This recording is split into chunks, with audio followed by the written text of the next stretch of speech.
Let me also bring in Dr. Sriram Cholia, Republic contributor, who's joining us live right now on this broadcast. Dr. Cholia, let me begin by asking you, what's the way forward diplomatically as well as militarily? As Abhishek was actually pointing out, that this expansionist policy of China, that has to stop essentially. But on multiple fronts, China has completely failed. And what they are completely forgetting is that you are talking to a new India, and that's one thing that China should bear this in mind before they continue with their expansionist policy that Abhishek was actually pointing out.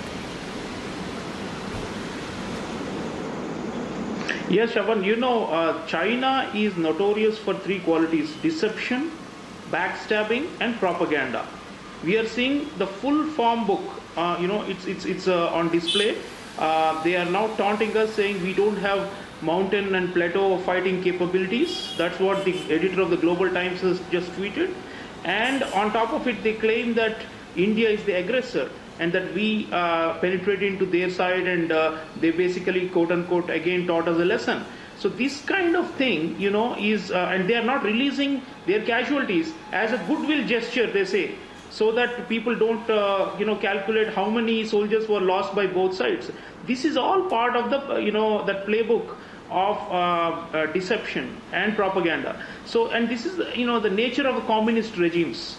So how do we deal with this kind of a sly neighbor, which is powerful in one way, but also does not want a direct fight, but tries to provoke us through these kinds of, wolf warrior kind of behavior, as they call it in China? I think we need to be very clear-eyed. First of all, everyone who is saying that, we have to get along and we are neighbors and this is an interdependent world and all that, they need to wake up from their senses now, to their senses fully. This is a turning point in bilateral relations. We cannot just forget it and say, let's go back to normal.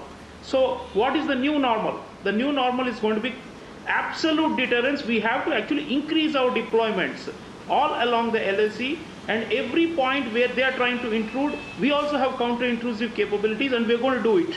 Secondly, the talks can go on. I don't think they're going to resolve anything, because with China, you know how many rounds of boundary talks we've been having for the last 20 years. The third thing is what you mentioned, the diplomatic front. That is where I think we have a great advantage. We are a democracy.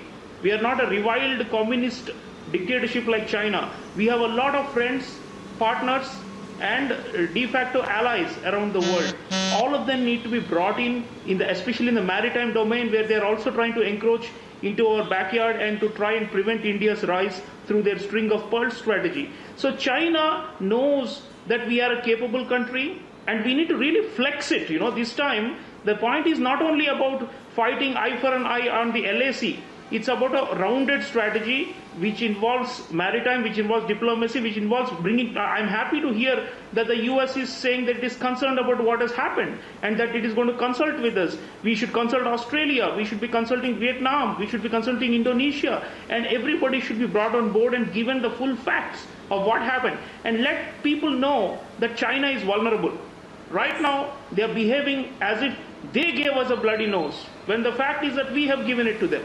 So I think all these, and our propaganda, our counter-offensive in terms of media, what Republic TV is doing, we need to, broadcast this worldwide so people realize they cannot play with India and our lives and our soldiers. And this is the moment when national unity is also important. Everyone saying government is failing or government does not have a policy, you line up behind the flag China's today. strategy, Mr. Because Cholia. we need each and every Indian behind us. We are facing a formidable foe, and we need complete unity. Yes. And talking about China's strategy, Mr. Cholia, I just want to ask you, it seems like China has mastered the art of pushing its interest via grey zone warfare. Now, what does India do next? Because we are trying to deal with this both on military level and a diplomatic level, but China doesn't seem to be getting it. It's at it with its, what we've been discussing, its expansionist approach. No, I think they are getting it. Look, they have had casualties. For a Communist Party of China, which has hidden everything, People don't know how many people died, how many civilians died in the Great Leap Forward under Mao Zedong. People don't know how many people were killed during the Cultural Revolution in China. People don't know how many innocent people were massacred by the Chinese military in Tiananmen Square in 1989. People don't know how many victims are there of COVID-19 in China. The official claim is bizarre and ridiculous. They say only 4,600 people died from coronavirus in China. And now they are saying we will not reveal how many casualties we had.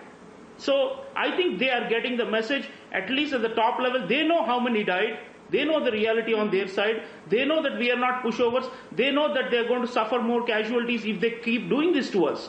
So I think, look, at a point of tactical level, when we are eyeball to eyeball, they will face costs, and we are going to continue to raise costs wherever they try to provoke us. I think we are not going to have any kid gloves on. If they are provoking us with rods and sticks and with batons, with nails on them, we will also be sufficiently equipped. This is, it's a big bad world of international politics where there is no rule. China does not play by rules and laws and does not have any kind of civility when it comes to enforcing its claims. It is a rational actor. It does calculate the cost. If we raise the costs of this kind of action through commensurate and proportionate retaliation, they will also step back. It is not a jihadist type of force like Pakistan, which is totally irrational and is ready to lose, thousands of people. So China is risk averse.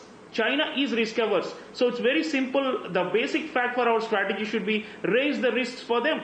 And we have a mountain strike corps of the army. We can penetrate into their side, and we will do many of these things over time. This is how you deal with a treacherous, deceptive, and propaganda-based, rival. But at the same time, I'm sure they're also consulting with Pakistan. The Chinese will always, historically we know whenever the tensions are high with India or if there is a warlike situation, they try to rope in the Pakistanis and open another front. So we've got to be simultaneously ready.